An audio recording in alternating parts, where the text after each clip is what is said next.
دستورنا القرآن وديننا الإسلام أركانه جليلة دعائم الفضيلة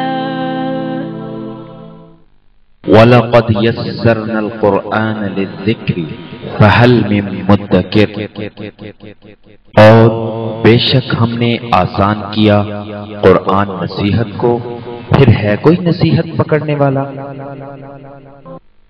Our guide is the Quran, our religion is Islam. 5 noble pillars upholding what is virtuous. To make the testimony is the base of the faith, and the fast and the prayer, the pilgrimage and charity. سورۃ النازعات، سورۃ النازعات، نازعات کا مطلب ہے نزع کا تو پتہ ہی ہے آپ کو، نزع تو کہتے ہیں کھینچنے کو، اور تنازع کہتے ہیں کھینچا تانی کو۔ نازعات کا مطلب ہے کھینچنے والیاں۔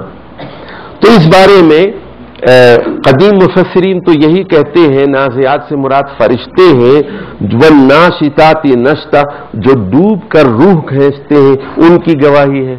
لیکن مولانا اصلاحی صاحب کہتے ہیں نہیں، یہاں اس سے مراد ہوائیں ہیں جو جڑ سے جو ہے اکھاڑ پھینکتی ہیں۔ بہرحال جو بھی ہو، اس سورت کا مرکزی مضمون بھی قیامت ہے۔ قرآن کے عقیدہ آخرت کو تسلیم کر لو، فرعونیت اور تغوا چھوڑ کر خوف و خشیت اختیار کرو۔ یہاں نوٹ فرمائیے، اس میں اس سورت کے اندر جو کلیدی لفظ ہے وہ خشیت ہے۔ پچھلی صورت میں تاغین اور متقین کے درمیان تقابل تھا، اس صورت میں خاشعین اور خاشعین اور یعنی خشیت رکھنے والے اور خشوع رکھنے والوں کے، اور دوسری طرف ہے تغوا، تاغین کے لیے یہاں پر ایک مثال بھی دی گئی، کس کی؟ فرعون کی، اور اس کے الفاظ نقل کیے گئے۔ اس نے کہا انا ربکم الاعلی۔ 6 پیراگراف ہیں۔ پہلے پیراگراف میں امکان آخرت پر ہواؤں، بادلوں اور فرشتوں سے استدلال کیا گیا۔ دوسرے پیراگراف میں قدرت الہی اور انسانی بے بسی سے آخرت پر استدلال کیا گیا۔ تیسرے پیراگراف میں تاریخ فرعون سے امکان آخرت پر استدلال کیا گیا۔ چوتھے پیراگراف میں اللہ کی قدرت اور اللہ کی ربوبیت سے امکان آخرت پر استدلال کیا گیا۔ 5ویں بتایا گیا تاغین، خائفین اور خاشعین کا انجام مختلف ہوگا، اور آخری پیراگراف میں بتایا گیا کہ اہل خشیت قیامت کی تیاری کرتے ہیں، قیامت کا وقت نہیں پوچھتے۔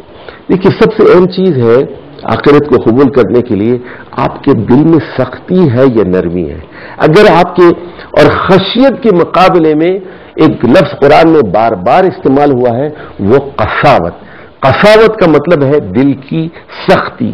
جس دل میں سختی ہوتی ہے وہ پھر اللہ کی طرف نہیں آ سکتا۔